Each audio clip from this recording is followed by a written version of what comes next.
બ્રહ્મ સમાજના અત્યારે બ્રાહ્મણો અત્યારે એકત્રિત થયા હોય ત્યારે આપણી જોડે અહીંયા બ્રહ્મ અગ્રણીઓ છે તેની જોડે આપણે વાત કરીશું। આપનું નામ? મિલનભાઈ શુક્લા। મિલનભાઈ, આજે બ્રહ્મ સંમેલન અત્યારે જાહેર કર્યું છે અને આજે હજારોની સંખ્યામાં બ્રાહ્મણો એકત્રિત થયા છે, શું કહેશો? અમે જે રાજકીય અને સામાજિક અવગણના બાબતે એક સંમેલનનું એલાન કરેલું, તો આજે બહોળી સંખ્યામાં 254 તાલુકા અને 34 જિલ્લામાંથી બ્રહ્મ સમાજના જે આગેવાનો છે એ બધાની આપ હાજરી અહીં છે, આપ જોઈ શકો છો।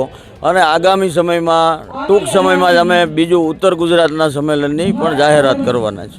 આ સંમેલન પાછળનો મુખ્ય હેતુ શું છે? મુખ્ય હેતુ કે અમને જે અમારી દરેક પક્ષો રાજકીય અવગણના કરી રહ્યા છે, તો અમારા યુવાનોને વધારે પ્રતિનિધિત્વ મળે અને જે કાંઈ અમારી પડતર માંગણીઓ છે જે અમે સરકાર સમક્ષ આજે સંમેલન બાદ લેખિતમાં આપવાના છે।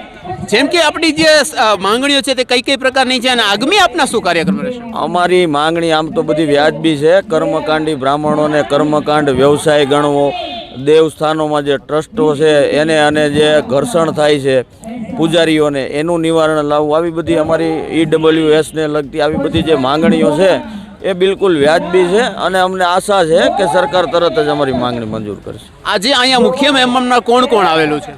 અમે મહેમાનોમાં તો ફક્ત બ્રહ્મ સમાજના આગેવાનોને જ તે સ્ટેજ આપ્યું છે, આપ જોઈ શકો છો। અમે કોઈ રાજકીય લોકોને કે કોઈ સેલિબ્રિટીને અમે સ્ટેજ ઉપર નિમંત્રણ આપ્યું નથી। તમે કોઈ રાજકીય નેતાને કે આપણા બ્રહ્મ સમાજના પણ આપણે બ્રાહ્મણો પણ ઘણા એવા છે રાજકોટમાં, એને કોઈને આમંત્રણ આપેલું? ના, મેં આમંત્રણ અમે આપ્યું જ નથી। અમે જાહેર આમંત્રણ આપ્યું છે કે ભાઈ દરેક બ્રાહ્મણ આમાં આવી શકે છે, પણ સ્ટેજ ઉપર કોઈ રાજકારણ ન થાય એવું અમે કાળજી રાખી છે। ત્યારે આ હતા મિલનભાઈ શુક્લા, આપણી જોડે છે રાજકોટ અને બ્રહ્મ સમાજને લગતા છેલબાપા છેલભાઈ જોશી, એમની જોડે વાત કર। શું કહેશો છેલબાપા, આજે આ કાર્યક્રમની આપણે ઘણા સમયથી ચાલી રહ્યો હતો? અમારી ગજ છાતી ફૂલી રહી છે।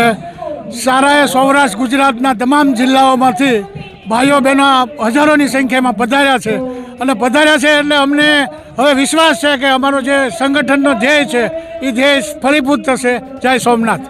ત્યારે એવું લાગી રહ્યું છે છેલબાપા કે બ્રહ્મ સમાજ અત્યારે ધીરે ધીરે એકત્રિત થઈ રહ્યો છે, એકતા પણ વધી રહી છે, તો આને ક્યાંક રાજકારણમાં પણ સ્થાન મળવું જોઈએ, શું લાગે છે તમને? રાજકારણમાં તો જે રાજકીય લોકો છે સમાજના એને સ્થાન આપે, અમારે કોઈ સ્થાન જોતું નથી।